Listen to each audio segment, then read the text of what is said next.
Hey everyone, quick little announcement here from Fishing the DMV. Our Weekend Warrior Club membership on Patreon is nearly full. There are only 10. That's right, only 10 spots still available. Once these spots are gone, they're gone, and I'll be closing the club to any new members until 2026.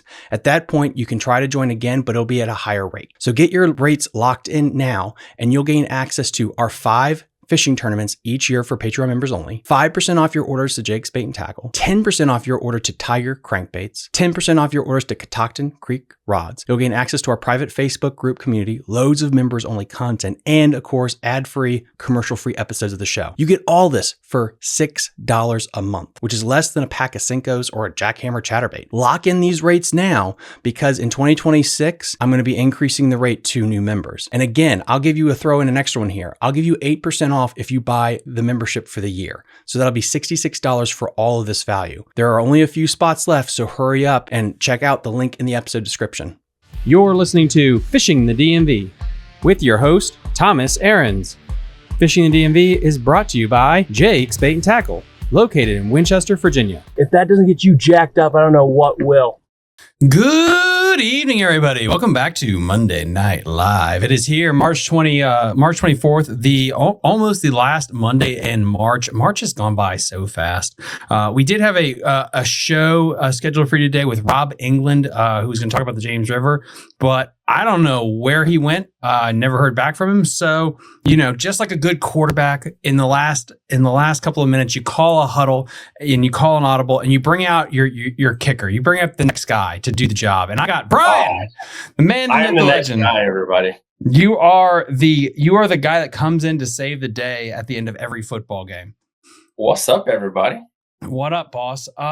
It's been a crazy week in bass fishing. The World Series of Bass Fishing, the Mecca, just finished up. What an event! What an event! Yeah, that was pretty freaking cool. A man who was practically on his deathbed, 3 years later, or 3, I think, wins the Bassmaster Classic. So I mean, insane. It's definitely amazing. Plus, it's always a great event on top of that, and just to see, Trey McKinney ended up finishing second place, which we almost had the youngest Bassmaster Classic winner ever in the history of Bassmaster Classic. But to see the record get broke from, KVD's record get broke for the most weight at a Bassmaster Classic, it was a history-making event, to be honest. On top of the low crowd, in my opinion. Yeah. On day 1 and day 2, it was a all in all, is a record-breaking event. So congratulations to all the great English. It was great to see John Cox up there on top of that. Lee Livesey. I mean, it was a lot of great names that you haven't seen at the top of a Bassmaster Classic. Super Six, as they like to say, at the final day of the Bassmaster Classic. Yeah. So it was pretty freaking awesome. I didn't mean to take over your show, Thomas. No, I wanted you to take over the show since I was usually, guys, when I do shows by myself, I don't mind doing them, but I usually do a lot of reviewing of document about what I'm going to say, outline and stuff. I had a cancellation literally 10 minutes ago and I was like, shit. So a fun fact with StreamYards, once you post everything to like Facebook and everywhere, you can't fix that. So people are going to be a little shocked when they click on this and see it, but when I re-upload it tomorrow morning, it'll be all squared away. It's me, everybody. What's interesting about the Classic this year, and I always try to, when we have these kind of conversations, I close my eyes and write down the first couple of things that come to mind. And to me, personal opinion, hot take, it was just lackluster. It was, It wasn't, there was something missing. It's kind of crazy. For you guys who haven't listened to BassCast Radio from last week, we kind of did a review, Mr. Randy Blockett's. We did a little review on some stuff, and I titled it "Is the Bassmaster Classic Dead?" And then after this one, I was like, "Holy crap! Did I just write this big, huge tagline here?" And go listen to the show. It was a really, really good show, everybody. After this is done, and a lot of people listen to it. It has blown up. So thank you guys, and welcome all new people listening to me, Thomas, and Bass Geek. It's not just me. I'm kind of like the organizer, and Thomas does a really good job in Bass Geek as well. But it is kind of crazy, is everything's big in Texas. And I'm sitting there, me and Danielle watched I'll be honest, the last day yesterday, I only got like a little bit. I was on the road covering a tournament, and there was a pretty decent crowd for the final day, but nothing like we're used to from Tennessee, from South Carolina. And, I don't know. I just it really was a lackluster event besides besides the end. But the first 2 days, even the pit guys, if you watched it, please comment below. We want to see comments blowing up here. Even the pit, good gosh, I've seen like pit where you couldn't put another person in it. And I stood up the whole time as a media rep just getting content. I mean, the whole pit could have sat down. Even media people had room to sit down for the first 2 nights of this thing. You wonder if, has the East Coast really become the king of bass fishing? And you wonder about that, guys. You wonder also, bass doesn't have as big of a name on that part of it. That's why we got the one, the one bass series that's out west. And we have the name of the magazine, Thomaston, that series. Time. I know what you're talking about. It's out west. Yes. And that's why we've had all these series that have popped out on the West Coast, and you wonder if bass has really lost that luster out, past the Mason-Dixon. No, that ain't right, is it? Mason-Dixon line? Well, yeah, and out west. And I think the other thing is too, guys, I mean, I was thinking about sharing this email. I felt like I shouldn't share it, so I'll just give you the cliff note, which is kind of the stats from the Richmond and Raleigh Fishing Expo, and attendance was down 18 and 30% or something roughly around those areas. That's a hell of a drop off of all-time highs they had last year. And then I get that email last week. And you look at the panning shots when people are weighing in, and then you look at the panning shots of the expo center, and it's like, is it that people are burning out on fishing, or is it the word we don't want to hear, recession, that spending money is down and we're starting to finally see it, but we're just going to whistle past the graveyard? I mean, Pure Fishing, if I'm not mistaken, they're not going to ICAST. No. That's big. That's really freaking scary. And then again, guys, 667-307-8583. I'll open up the phone lines. You can give Brian and I your thoughts on what you thought of the Classic. Hank, if you're listening in. We would love to get your thoughts and opinions on that 110%. But I'll be, like you were saying there, attendance has been down on top of just fishing tournaments as a whole. Yeah. But I will, throw me under the bus, drive me over. I don't care. You guys all saw the giant bag on Smith Mountain Lake this past weekend. And if you ain't scoping, you hoping. That's what I heard Sunday. And I'll be honest, you kind of wonder if it's not because there's not tournament anglers out there, or it's because tournament anglers don't want to drop the $10,000 in technology to win $1,000. And you kind of wonder if that's down because of that. I mean, guys, they're still putting up money. I mean, I know people who they'll join a club just to enter a tournament because it's on a Saturday on Smith Mountain Lake, and they might have a chance of winning $500 to $1,000, and there's a $25 club membership. So, I mean, the people are still there. I just want to say that I just think my opinion, and please comment, call in. I just think that, no one wants to do the investment. And a lot of guys, I talked to a lot of guys yesterday after yesterday's Bass Kings Curl Lake event. 19 pounds took that. 19 pounds took the Alpha Series on Bugs Island the day before. So 2 good days on Bugs on top of the wind and everything else. But a lot of the guys there said they're not scoping, and they have no plans of scoping. And the guy that won, if you guys go listen to the interview right now on the BassCast.com, he said he was scoping. He caught his first 5 fish, got him in the boat, and then went to the banks and caught the rest. Caught his 2 largest bass for the day. which, But- like I said, ended up being about 19 pounds. Go And ahead. that could be a part of it. And then, guys, yeah, let me know in the comment section. Do you think it was live scope? Do you think it was, well, I think it is the recession, because the viewing attendance would be affected by scope. The weigh-in, the expo, what does that have to do with scope? And that to me is what was really shocking. And maybe it's usually that way where the crowds are that dead, but it was just really interesting to me.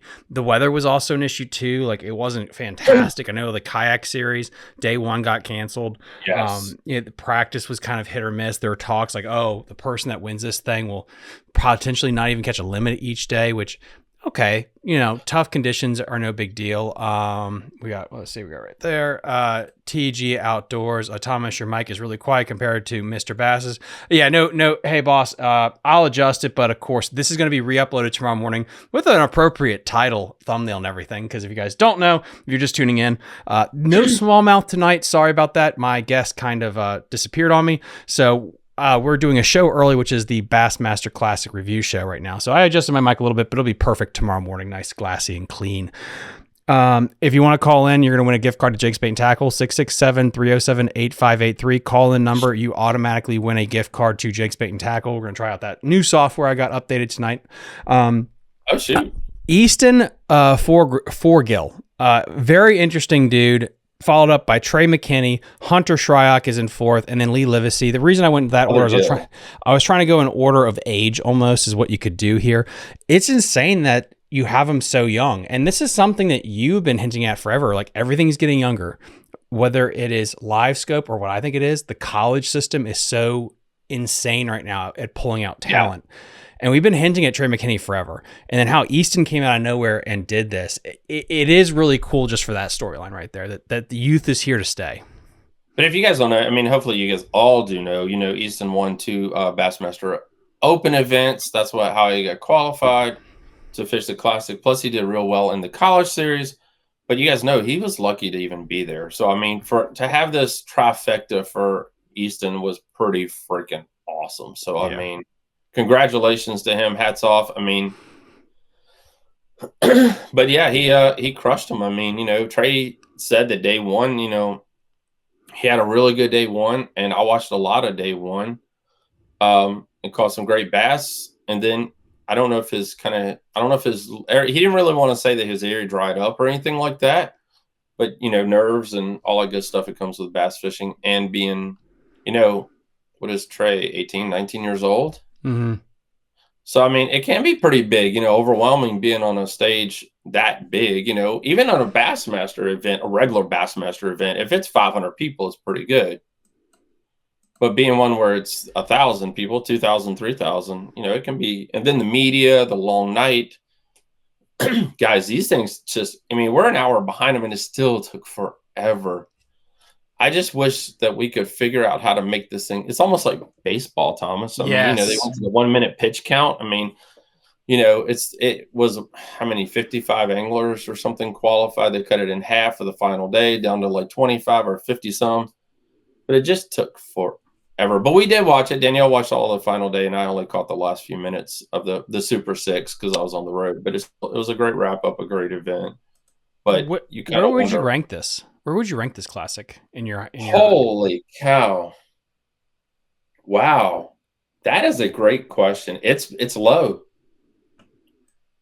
It just didn't seem like it had this, this, I don't know how lights, camera, fizzle, fazzle. Pop. It's going to a restaurant you really like, and then for some reason you order off the menu and something tastes different. It's not a shocking difference, but you're just like, it was okay. It didn't blow your socks off.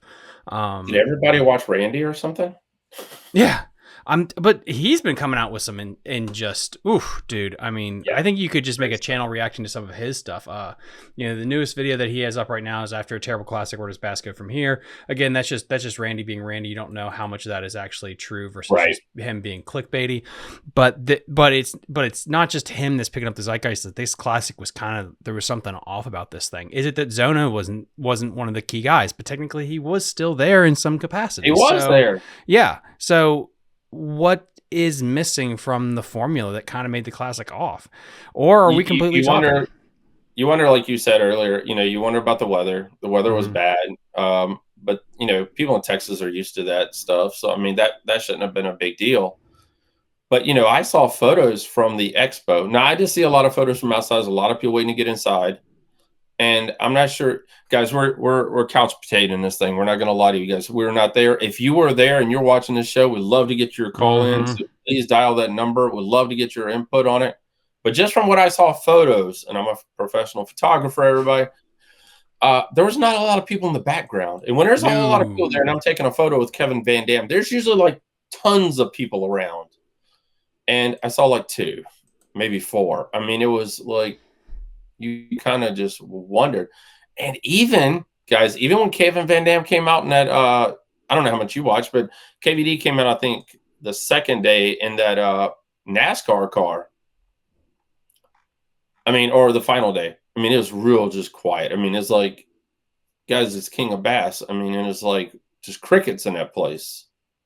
So yeah, glass crankbait. I definitely enjoyed seeing Mark Z back. Yeah, seeing Z back and that was something else. I think I mentioned on your show either last week or the week before. Not having Zona during the regular events something is missing. It sucks. It really is. It was last week because we really did mention it was last week. Yeah, we really did mention that. If you think about bass in the last decade. Besides, Rick Clunn retiring, Zona's going to be it. Yeah. I mean, it really is. And, when Zona first came here to Smith Mile Lake, I was young, dumb, stupid, and I'm still that. Back in 09, 08, 09 or something like that, my top rated video was not an elite angler. It was Zona. And, even Kevin Van Dam winning an event on Smith Mile Lake, Ski Reese winning that event on Smith Mile Lake. Just getting Zona's feedback and his opinion is like gold. Yeah. I mean, people just love Zona. And, I don't know. I ain't going to say, I don't know what Zona's decision was or what Bassmaster's decision was, or it could have been money. Because Zona probably does get paid a lot of money by Bassmaster because he is such a big face. But they got that podcast show. So... would you be shocked if it came down to money? You keep 10% of all listens and, they splitting the money in half. What? You know what I'm saying? You really don't know. We got an interesting thing here from TG Outdoors. And then TG, let me know how my mic sounds. I cranked up some things on the back end here, but I think Bass Track had a lot to do with people not really caring as much too. Just kind of took away the hype. Yeah, I could potentially see that, especially with how blown out it kind of got there at some instances. I don't know. It really didn't get blown out it got blown out the second day, but yeah, the second day, yes, because they had like a 10-pound lead, and then the final day, I mean, it was like close. The biggest thing would be if that was the case. Are we seeing that trend for every single event? Now, the problem is, let's just play that there is Okeechobee, the Harris Chain, all these places, they should, in theory, get less numbers with their little shows compared to the Classic. Because it's not just the Classic weigh-in, guys. You also have the Expo. There's a lot of things to do around the Classic. So that's to where I'd be a little like, I don't know how much that would actually do for it. Because, again, like there is that the romanticism of going to the Classic Expo. It is the biggest trade show, but that to me was more shocking than the weigh-in. Okay, if you don't want to sit there all day to see the people, that's fine. But when you did the panning shots of the Expo, it didn't look like it was packed necessarily. When at least when I was tuning in. Now I could be wrong. If somebody wants to say that I'm full of crap in the comment section, you feel free. Brucey, what are you talking about? How much was anglers not fishing? What? Yeah, I'm not sure what that was. Yeah. Did you just have a stroke, buddy? Let me know. Write it again. Or, yeah. You've been fishing so much lately. I wonder if it's because how much was how far had to travel to get there? I mean, yeah, Texas is in the middle of... No, that's not it. No, Bruce, write that again. No. Try that again. Yeah, I don't think that has anything to do with it. Because it is a central... But you got to think, guys... a lot of people in the media part of us, Texas is like 2 or 3 for us. I mean, I was expecting, for you guys that follow the BassCast.com, thank you so much. but it's like Virginia, North Carolina, Texas every single year. And it's usually either Texas, North Carolina going back and forth. So, I mean, I really expected this to be like huge. Yeah, me too. I mean, I guess because we didn't make it, no one wanted to show up. I guess that's all it was, Thomas. I really, I don't know. I'm taken aback by this, like how poor it looked. And I'm really hoping that maybe it's just a one-off thing. In my gut though, as a pessimist that I am, I think it's a bigger indication of the dry rot, the dead rot that's in there that I've been talking about since last summer, I think, where it's like there's a sickness that's going on in the industry that they're not going to talk about because they can't. No one in the industry. It's like the Fed. The Fed's never going to come out and say, by the way, guys, the market sucks. Because as soon as they say that, it's going to tank. And you know that's what's going to happen. But again, pure fishing, not going to ICAST. Well, no one's talking about Pure that. Fishing. I reached out to them myself. Pure Fishing just built a brand new building. I mean, it's beautiful. And they've decided to just do their own thing at their expo, in their brand new building and promote that. And it's going to be a media-only event. And I sent off to it. I haven't heard anything back. And I think they're only inviting about 25 people from media there. So I'm hoping me and Danielle get the opportunity to go down there and check it all out. It'd be really freaking cool. But we saw this a couple years ago, Thomas, in the boating industry. And I'm not talking about the price of boats, everybody. I'm talking about the whole because – there at one time, Angler's Choice used to pull out a bunch of boats and tables, and they would go to the Richmond Fishing Expo when it was called a Bassarama for all the old people. And there was a bunch of different companies, and now what they've in Tennessee, Bass Geek probably tell you guys that is a couple different fishing companies down there as well, boat companies, and they just started doing their own expos. Let's let them come to us and we sell them a boat and they come in our headquarters and they can take the thing home that afternoon if they want to. Mm-hmm. So we saw that probably about 10 years ago, really. A lot of the boat dealerships having their own expos. On top of them, doing their own tackle shops as well. I mean, Angler's Choice, they are sponsor bearers, and I'm not going to, I ain't go toot their horn, but I'll tell you one thing. For you guys who live in Martinsville, Virginia, you are blessed. They have one of the biggest tackle shops. And, when I first started, their tackle shop fit in this room that I'm sitting in right now, which is a 10 by 10 bedroom. And that was it. And this new location they got now is beautiful. It is awesome. It is amazing. Just their real location now is the same size as their original tackle shop. Mm. So, I mean, a lot of companies have done that because they knew they couldn't make it, they had to diversify. So they opened up a tackle shop and they said, okay, we'll just do our own open house and we'll get a guest or two from the local area to show up. And that's what happened. So I know I went off on the left. No, there, but I love tangents, man. And it's like, if that's going to be the thing where every single person says, hey, we're going to do our own ICAST, basically. The logistics of that and the questions like, okay, well, if you have pros that are on staff for multiple companies, how does that work? Like you can just go down the list of kind of the issues if everyone decides to do that. Plus that's the big thing about doing ICAST is not just about how much it costs to get there, but it's about networking. It's about the social event. Right. And if you're not going to be doing that anymore, what does that set with the industry when it comes to networking, let's just say? Is it just going to become more of a good old boys kind of club? And I see a ton of your questions here in chat. We're going to get to them all. I'm going to start with, let's see, Glass Crankbait. You just want a gift card to Jake's Bait and Tackle. What I want you to do is message me on Instagram, Facebook, or you can email me, fishingdmv@gmail.com. I'll get that out to you in the next couple of days. I was watching Logan Park's live stream feed whenever Bass wasn't showing live fishing, and I think this is the future. 100%. We agree 110%, brother. Yep. And I like the gift card. That's definitely going. And we agree. And, Thomas has been talking about doing that this year or either next year, whatever. Mm-hmm. I don't speak for Thomas, but it is true. Major League Fishing brought that on, the 24/7 fishing. And now with, if you're on a big populated lake, it's got some Wi-Fi and all you got to do is plug your daggone phone into a YOLO Tech. The YOLO Tech, am I saying it correctly? The YOLO Tech stick, You can put that in the back of your kayak or whatever, and you can go live from pretty much anywhere now.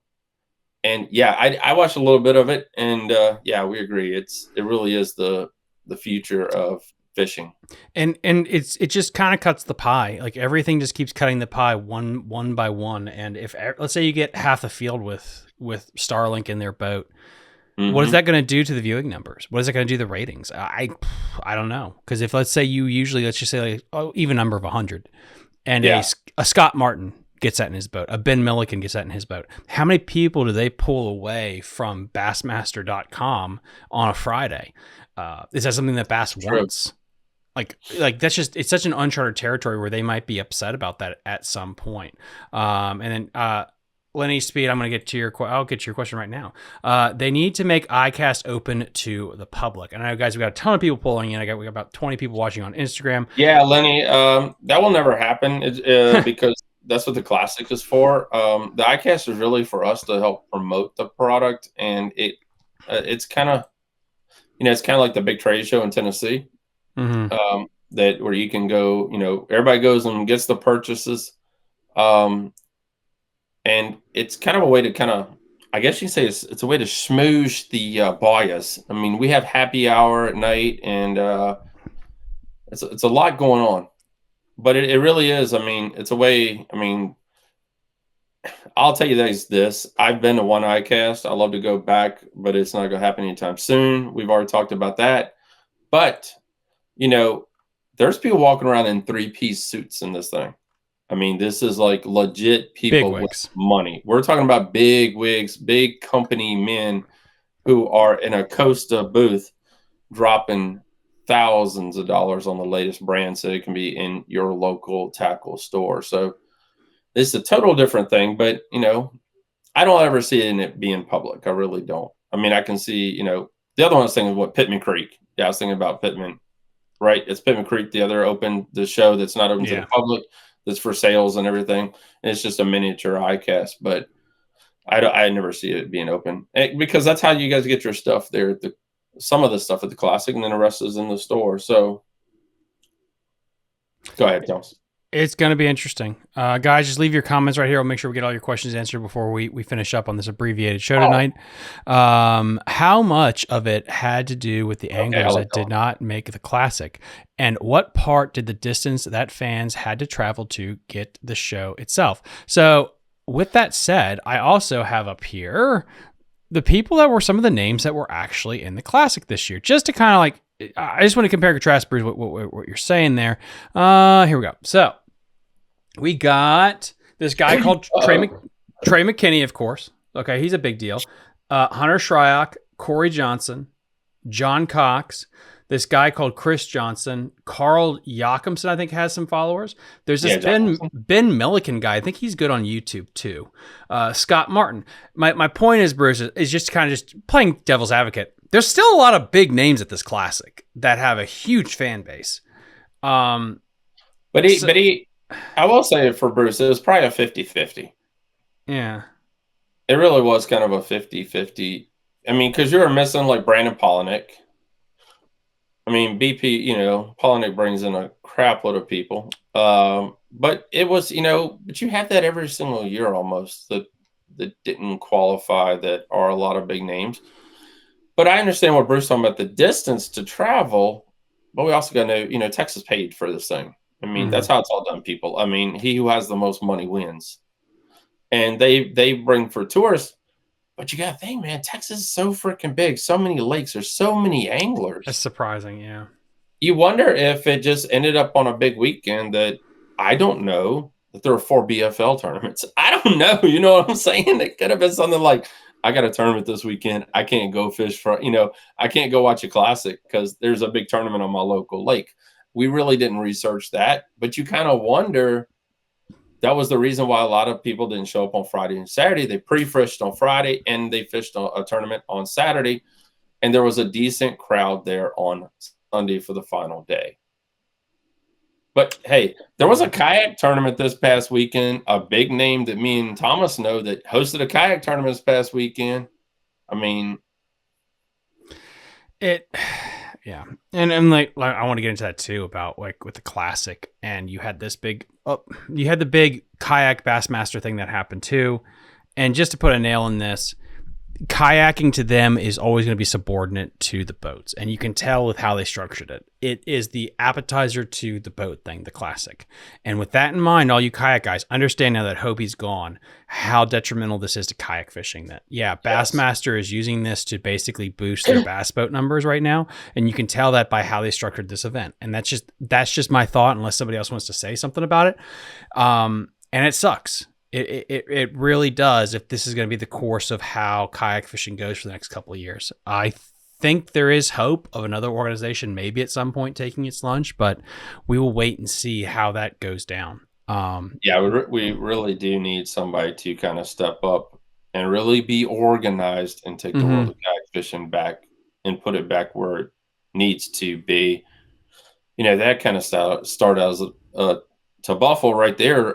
There was no sound during the weigh-in, during the award ceremony at the kayak series. And I actually messaged somebody. I was like, thank God he went live on his phone so we could kind of hear what was happening, but there was no live on the computer. That's my end. I don't know if anybody else noticed that. You can comment below. But I tried to watch the kayak. Congratulations to the 8-foot young man that won. What was his name? I'm sorry, I'm bad with names. I'm not gonna lie. Let me pull it up real quick. Just Dude, freaking tall, but congratulations to him on winning the kayak event.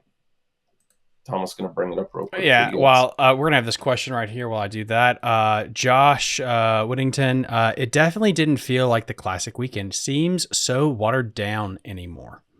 Yeah. Dude, that's what's so weird is this happens where you watch a movie or something and you think it's okay, but there's something wrong, you don't know why, and you ask a friend and he's like, yeah, I do, and before you know it, like all of you have this same issue. It's like when they do a sequel. Hammond, that's his name. His name is Hammond. Yep. My God, he is freakishly tall. Good Lord. He's freakishly tall. Oh, congratulations to him. That's pretty freaking awesome. But yeah, it's like when you do a sequel to a movie and the first one was great, and then you're like, what the hell? Or like, what is it? Talladega Nights, on Netflix, where they changed all the team members, and it's 2 people you never heard of. And I'm like, what the f did you do? I mean, why did you throw money away? We got another Will Ferrell, and great question here up on Instagram. Do you think Hobie will come back ever? I have no idea. I don't think it's going to come back the same way. I would like to think that a thing like Hobie would come back. Hobie was a throwback, though, to the old FLW days where you had an organization that had some money behind it that was really backed well financially to where it did what it did. It was this exact same thing that, again, happened with FLW, which made it such a great contender to Bass is because they had so much money coming in with the deal that they had. Again, FLW Walmart, guys. Oh, my God. I mean, that was the heyday of FLW when they got Walmart. And you guys, for you guys who don't really know, Walmart went to all the top shelf. Now, you guys pay. If you guys that don't know about grocery stores, how that works is the man who pays the least gets his product on the bottom. The man who pays the most gets his product on the top, eye level. So you see it and you go purchase it. They went to all their top shelf guys and said, you're going to sponsor a boat. And that's how this whole, how the whole explosion kind of took off for FLW was with that Walmart deal. And you kind of wonder if Hobie just busted their own bubble. You know what I'm saying? They went, the original kayak for them, and they were the leader, was like, what, $2,000, $3,000, $4,000. It's crazy.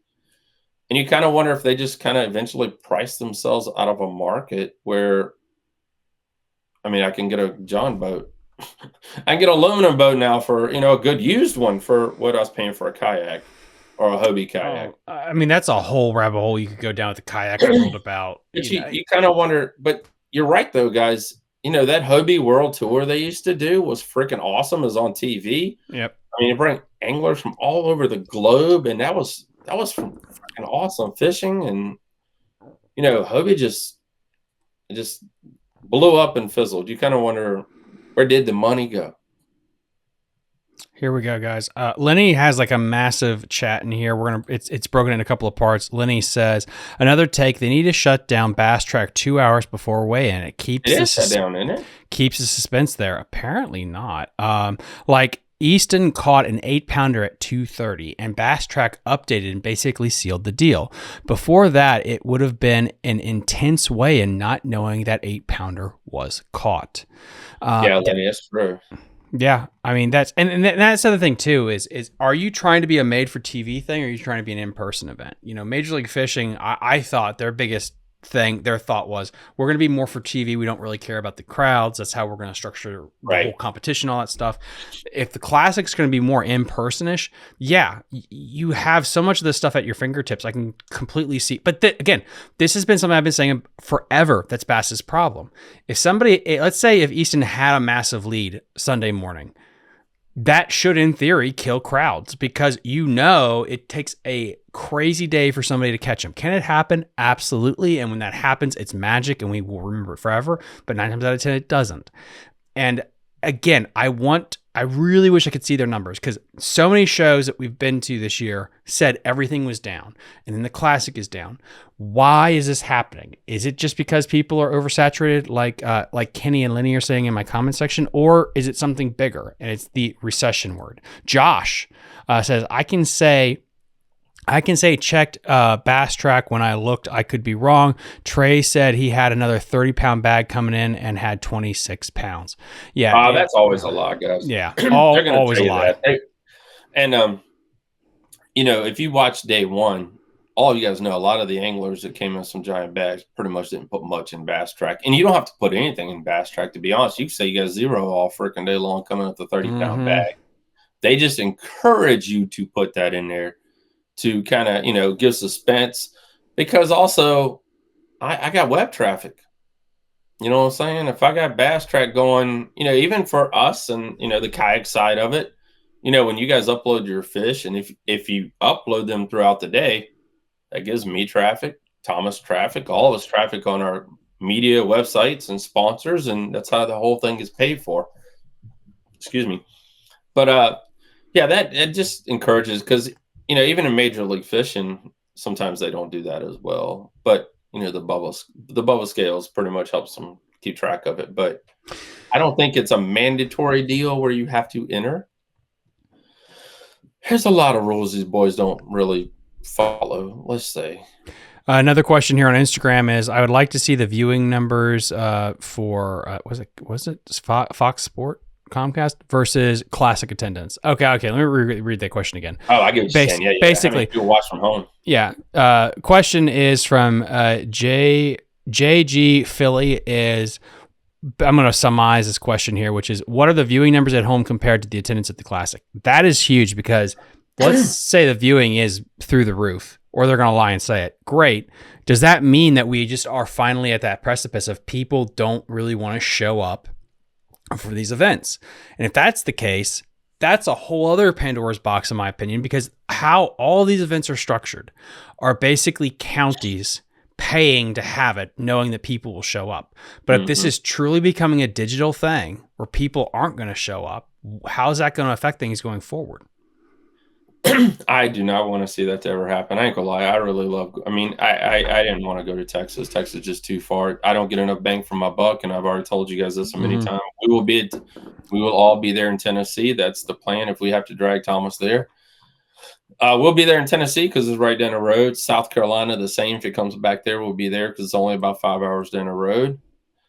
But I would hate for anything to ever happen. I mean, it really is. I mean, you see product. If you've never been, you need to go. And I encourage you at least go to the expo and at least check into the weigh-in. But you're going to see products you've never seen before, ever. And you get to meet people. And it's a great opportunity. I don't want to ever see anything happen to the Classic. I mean, that'd be like watching the Daytona 500 just fold because it rained one weekend and we had a thunderstorm. I mean, that's crap happens. We hope this is a fluke, by the way. You kind of wonder what Texas will do. We know it's going to Tennessee in 2026, but you kind of wonder if Texas themselves, and that's probably where we're going to have to really do the research. I don't know if we should go to Bass and do the research or go to Texas and be like, hey, This is Brian from, BassCast. We're calling the Chamber of Commerce, the people who wrote the check. Let's see what the numbers really look like in 2025. Some real investigative journalism, because again, this is why like I give YouTube a lot of crap, but what's nice is the numbers are transparent. Everyone can find them. It's not like if you own a website and there's viewing numbers where you can kind of, it's your viewing numbers. Right. You can kind of smudge them. So guys, I do finally have a caller on the line. I'm going to try to get him through here. Let's see if we can get this here. Let's see. 336-690. You're on the phone. Can you hear me? Yeah, I got you. Hey, boss. Cool. How you doing? All right. All right. So what do you think about this whole situation? Well, I listened to the Classic the last 2 days fishing, and I don't know. I found it pretty boring, just to be honest with you. Wasn't a lot of fish catches. There was a whole lot of commentating. That's interesting. I didn't even mention the fish catch rate. Huh. Yeah. Yeah, because you figure it was especially it was very low on yesterday for sure. Yeah, yesterday's awful. I mean, most of the guys that came in only, they've caught maybe 5, caught their limit or maybe about 6 or 7 bass total for the whole entire day. Who are we speaking with, by the way? Ben. Okay. It's interesting you mentioned that, because you look at a classic one, which is the Battle of Three Rivers up in Schittsburg. Lowest weight classic ever. A ton of fish were being caught, though. It sucks, but people had bent poles. They were just tiny as shit. This one, there was a whole lot of nothing going on, and I completely overlooked that. That's interesting. Huh. Well, I'll be honest with you guys. It's kind of like going to the Forest Wood Cup I went to. Like, I don't know if I was the last one, but the one before that, they had it on the river. I was out west. I mean, we're catching like 8-pound bags with 5 fish. Mm-hmm. And I'm like, who the cares about this? You know what I'm saying? I mean, this is your Super Bowl. You should be going to a place where it's 25 pounds a day. Mm-hmm. You just kind of wonder. I mean, like I said, the fishing was extremely tough. The weather was not the best. I mean, we saw Trey McKinney almost drowned. I mean, would have added to the drama, honestly.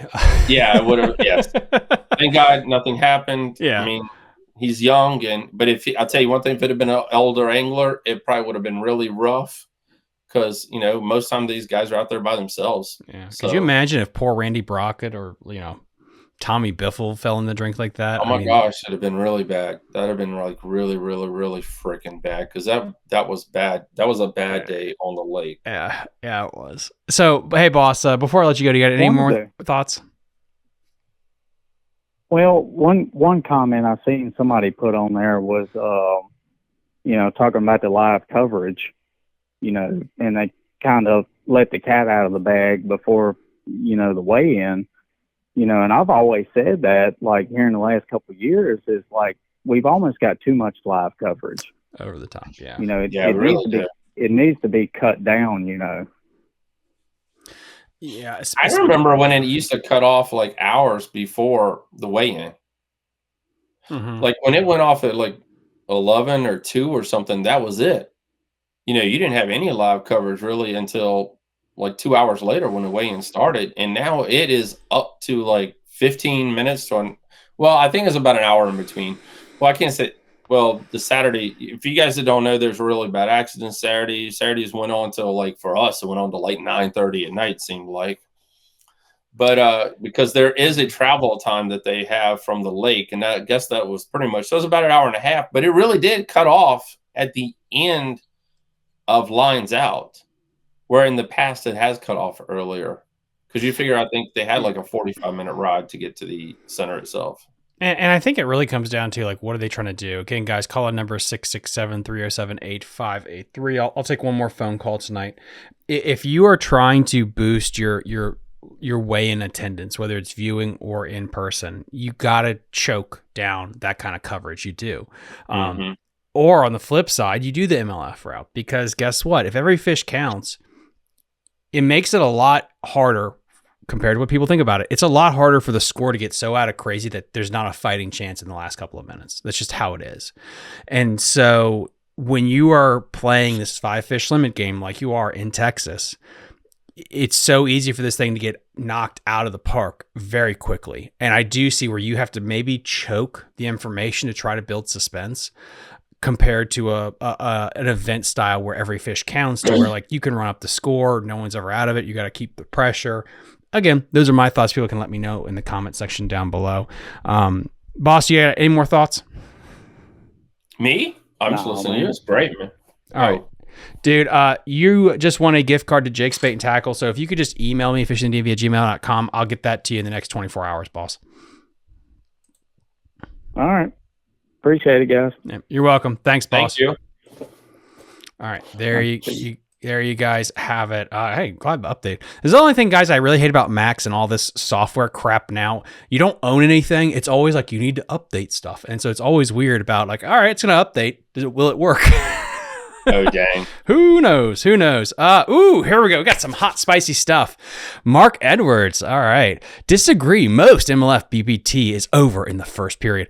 Are you talking about now with the rule changes or in the past when it was actually good? Yeah, Mark, we want to hear that part. Because yeah, it really, if he's talking about now, it's based on when they use the FFS. Yes. So, I mean, it really is. What period you decide to use your forward-facing sonar? Yeah, because to me, if you look at like the old school, like 2 years ago, whatever, it's like every fish over a pound counts. Yeah. And you watch that all day, you see so much competition in like the cut line, which was that. I don't know if they planned that. That's the coolest part. As the clock watches down, do you see who's battling to get in the cut line? And it literally will go down to the last 10, 15 minutes. Somebody ends up catching one and bumps them up a little bit farther.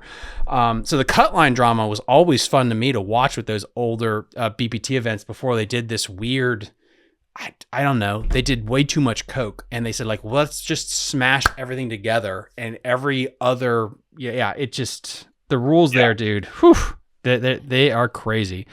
Even in Thomas and those guys, even in the kayak world, when we ran kayak series events and a lot of other people, we cut the timer off at like 1:00. The last 2 hours, nobody knows. Yep. Nobody knows. Nobody knows at all except for me and Danielle. The only people who know who's going to win this thing when it's over. Nobody else knows until we open it back up, how everybody else finishes, et cetera, et cetera. So, I mean, and I do like what, our guest Colin said, the fish count was really low. Mm-hmm. And, that was the front that came in. I ain't gonna lie, guys. It has been one hell of a year weather-wise.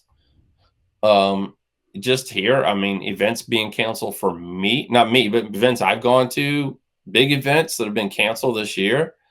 And as a whole, I mean, lots of tornadoes. I mean, we ain't even into crazy hurricane season for a while, but hopefully that's not. Let's hope the beginning of this year is not a intro, prelude, whatever you want to call it, to the second half of the year here. But it really has been a crazy weather year for all of us right now. So you wonder if that had anything to do with the low fish counts on top of that. So you can't control the weather. I mean, in that sense, you can be like, all right, it is what it is. Like, again, crazy weather that they had down there. We did have, guys, I'm going to get to all your questions before we get finished up here. Yes, Lenny, 3 hour weigh-ins, rough every to PFL. Okay, here we go. It is. Glass crankbait. I agree one of the best things that MLF has going on is the cut line battle. Absolutely, I agree with that. We had a really interesting comment. Here it is by Kenny. Does smallmouth bring in a bigger audience now? Seems more people like fishing smallmouth. First off, smallmouth are crack. Everyone loves it. That's why I think the Kentucky Lake event 2 weekends ago, a lot of people watched that compared to all the other events going on. I think it was because of the smallmouth factor. The biggest crime Bass did is they've only had one classic that was ever in smallmouth territory way back when on Lake Erie. That would be fascinating to see if there would be bigger numbers for that. I see what you're getting at there, dude. But yeah, most of them have pretty good. The problem about that is the time of the year and the lake, that's the classic would have to be summer. The lake there doesn't open. Yeah, summer. because the lake doesn't open up, and that's why they do the northern swing, because it's not because they choose to, it's because the state allows them to. So, you know, a cool lake. You can never do this. Maybe you could. Could Smith Mountain Lake do the Bassmaster Classic? Because it is only a 50 boat field. yes. Okay. 50 is nothing on that lake, guys. It'll be 125 boats on it this weekend already for BFL signed up for Saturday. I've been told today 75 boats signed up for Sunday. So 125 boats is a drop in a bucket for that lake right there. I mean, and yes, if we could get somebody to take over Mariners Landing Resort that knows what the hell they're doing, it'd be a great place for all the anglers to stay. And if we could get Liberty University, no one wants to go to Roanoke. I'm sorry if you live there; it's a shithole. But if we could get Liberty University to put up the, now that they have two buildings, and they've got an old gym and a new gym, and if we could get them to kind of host the event on their property, I think we could make it happen. You guys got to think that it takes a year. Once you get approved for it, it's like, it ain't like it takes you a year to get everything put together. But I think Smith Mountain Lake, now with what we've seen over the weekend, the 10-pound bags, we put up a story today about that. Is it our tiger bass are finally getting 10 pounds after 10 years? So a pound a year. They were put in, if you guys go read it now, a lot of you guys have, is they were put in 2015 by Mr. Dean Wood. And a lot of the local anglers who contributed to that. And now 10 years later, we're seeing 10-pound bags. We're seeing 9/8s this year. I know Chad said he's caught 2 9/8s. Chad and Johnny, by the way, guys, will be on BassCast Radio. We're going to interview them Wednesday and talk about that event. It's just, it's a lot of records happening on Smith Mountain Lake that it's huge. I mean, for us, it's like big. And it's crazy. Now 30-30. I mean, something's never happened. Yeah. I mean, that's what's crazy is Lake Anna kind of kicked this off this year, where I think it was back in January, SB Fishing, he caught 36 pounds. And then, at an event. And then High Pole caught 38. And then Smith Mountain Lake is now popping off. It's crazy that all these Virginia lakes are just rising up the tier. It's fascinating because, again, I had this thought a couple weeks ago. It's like, is it because of social media, or are we just living in the best time to live in Virginia? There are so many big fish being caught. I think we are, dude. I think Smith Mountain Lake's tired of being in the mid list on the top 50 lakes in the United States. I hope after what people have seen, I hope Bassmaster and everybody's paying attention, that we should move up. But, I mean, it really is. I mean, like you said, there's been 30s caught in a lot of different places. And hopefully we'll get more information here. Thomas, I know, has had some really good shows that are in the books or coming up with the biologist, and a lot of stuff happening to Game and Fish. So you guys need to please he does an amazing job with that show.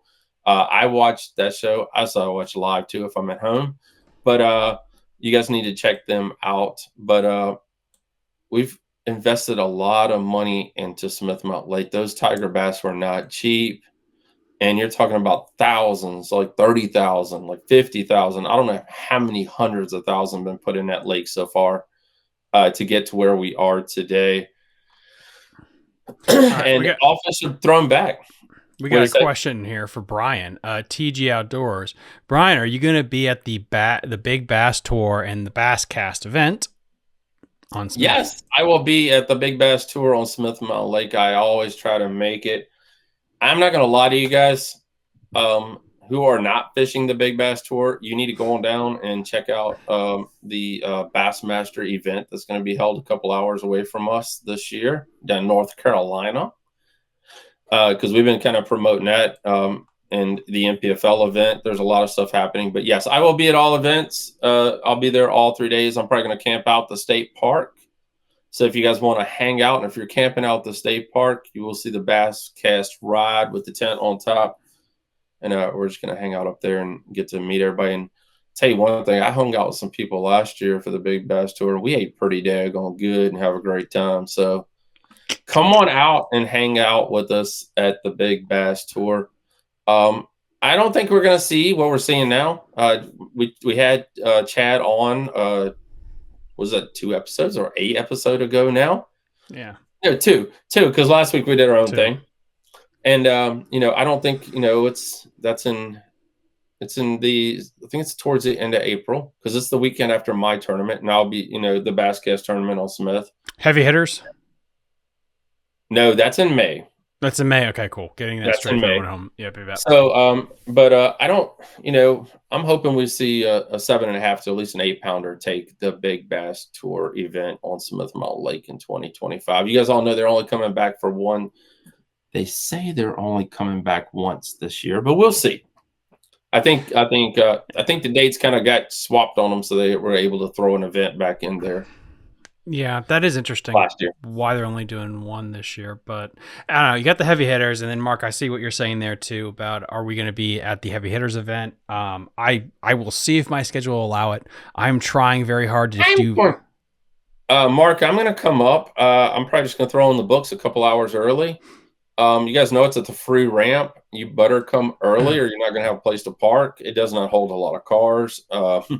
And I really don't understand. I'm going to talk to Red Crest is next week, everyone who wants to watch. I will be there. We will be pumping out content, me and Danielle, all week from Red Crest back down in Birmingham, Alabama, which is 10 hours from this house. But they treat us extremely well, and we're very excited to hang out with everyone from Major League Fishing, or at least my media people that we love so much.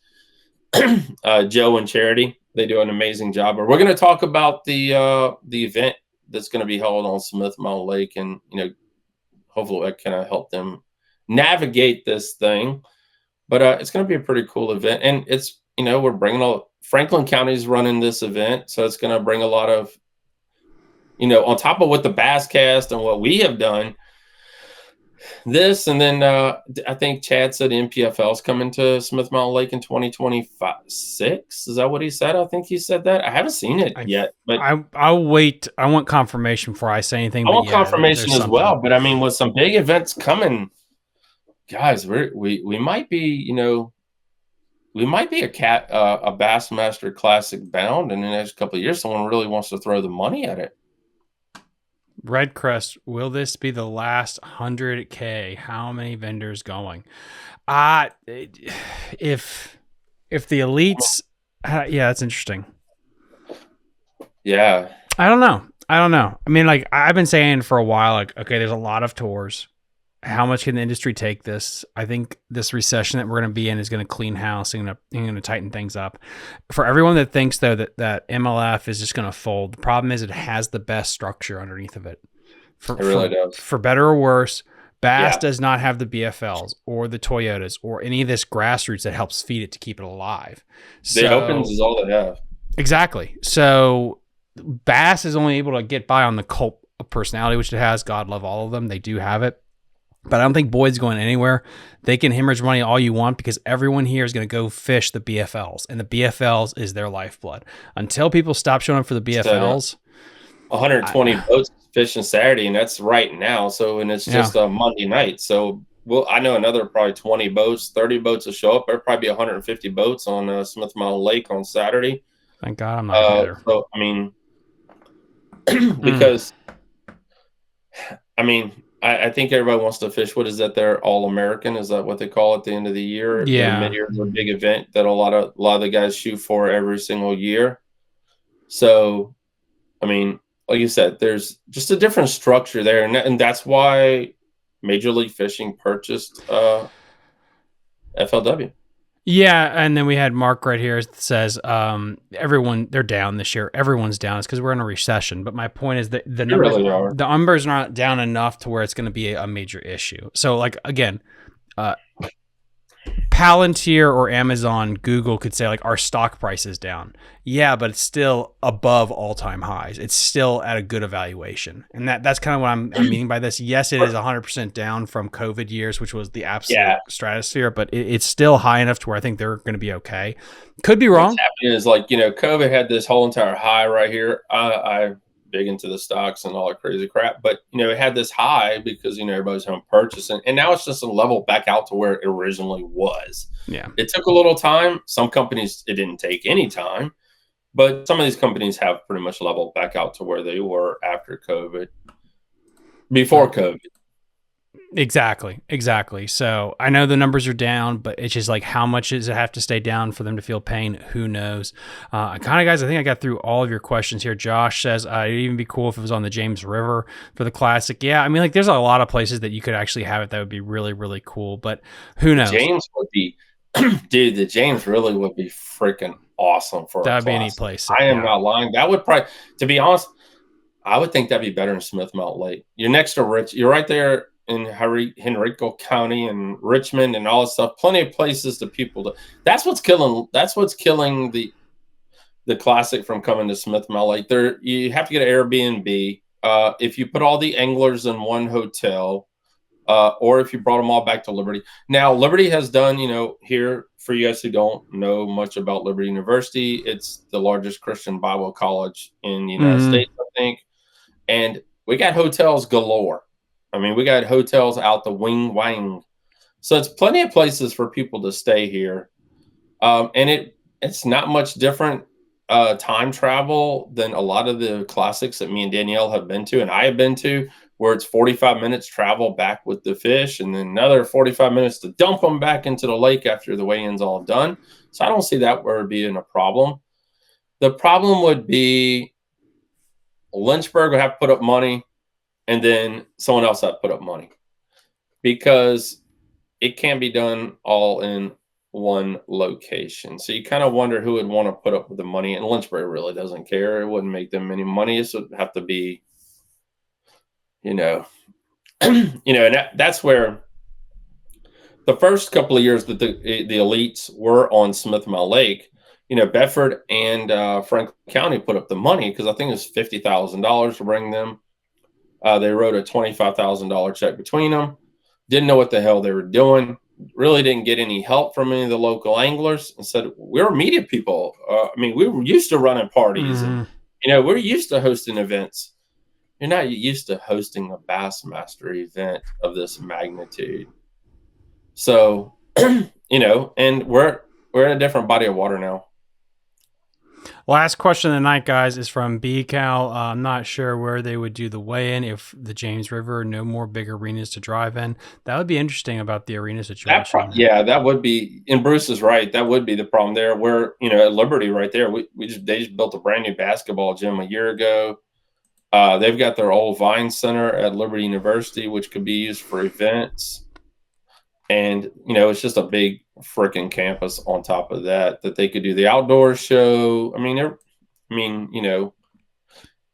Liberty owns pretty much everything in damn Lynchburg now. So, you could park everybody at the River Edge Mall and bus them all in. And that's probably what would actually have to happen. The school would just shut down for the event, and you would park at the mall and just ride a bus over and just be a shuttle all day long. Mm-hmm. No, I think that's exactly what would have to actually happen there. Because you'd have to just shut it down and escort the anglers down 460 and bring them all into Liberty and do your little weigh-in and run them back to wherever they decide to stay. And then last comment. There you go. Yeah, Henrico Sports and Event Center. That's actually an interesting place that we could. I've never been there. Is it pretty big? It is actually pretty big. That actually could actually potentially do it too. There's a lot of places, but then it comes like, who's going to pay? Like, who's going to pay to actually hold these things? But so I think the opens, when they came to do not quote me, but the opens when they came to Bugs Island were, I think, 25 to 30,000. I can't, don't quote me on that, but I'll tell you one thing: the lady at the Chamber of Commerce was extremely excited, and they had a heck of a return on it. And they are hoping to get them back. That'd be great to have them back here. That was probably the craziest weekend I've ever had in my entire life, where I was wearing 5 layers on the day 1, 2 layers on day 2, and shorts on the final day. But it did really well. So you just got to know. You really got to know how to kind of promote bass fishing. It's a whole different animal. Brian, again, thank you so much for coming on short notice, guys. For everyone listening, We had a really great crowd. I think we had over 50 people watching tonight, which is insane for so many people expecting smallmouth, and we got this. Tomorrow for the re-upload, it'll be it won't be super clickbaity. I know Hank really likes that, but it'll be straightforward about what it is. Brian, if people want to go check out everything that you have going on, where can they go? All right, head on over to the BassCast.com, everybody. You can check out the full website there. Content, stories from Bruce, one of our top. Bruce has been with me since I began, pretty much. Check out stories from him on the BassCast.com, stories from me, tournament results, schedules, you name it. We try to keep up with everything. I'm sorry if you're not on the BassCast.com. If your schedule's not there, it's not my fault. That's how I say it. If you want to grow, you can hang out with us. But we keep you in the loop of what's happening in the World Tournament bass fishing on top of, BassCast Radio, which hopefully you guys have all listened. Our numbers are growing. Thank you. The last podcast, boom, huge. Me, Thomas, and Bass Geek, you get the best of three different worlds. Bass Geek from the tutorial side of it, me from the tournament side, and Mr. Thomas from, I kind of call Thomas like the biological side of it, because he does do the, he's good in, he keeps up the game and fish, and he keeps up with the science, and Oh shit! Thomas is the new version of weird science, everybody. Yeah, that's pretty much. Hey, dude, I care about my fisheries. I care about all that. He really does, and you should care about it too, everybody. I mean, because you guys kind of cover up with a blind eye to a lot of this stuff. I hate to say it. And then we're going to show up one day and there's going to be this sign that says stop, and it's going to be a gate, and you're going to be like, what the hell happened? And you're going to be like, we're just going to put a sign that said, if you'd have watched Thomas, you'd have known. If you'd have watched Fishing the DMV, you'd have known what hell happened, why you can't fish tonight. Yeah. So, I mean. And property owners, like that show I had about Lake Manassas, the guys that came on that got arrested at his house. Cops knocked on his door. It's like, you were fishing that lake, you're under arrest. Like that happened, and then he fought it in court, the whole story there, and he won because what they're doing at the lake was actually illegal. They're still doing it. It's illegal how they're getting that lake, but they have so much money, they can basically pay off the cops to go show up to your house to get you arrested.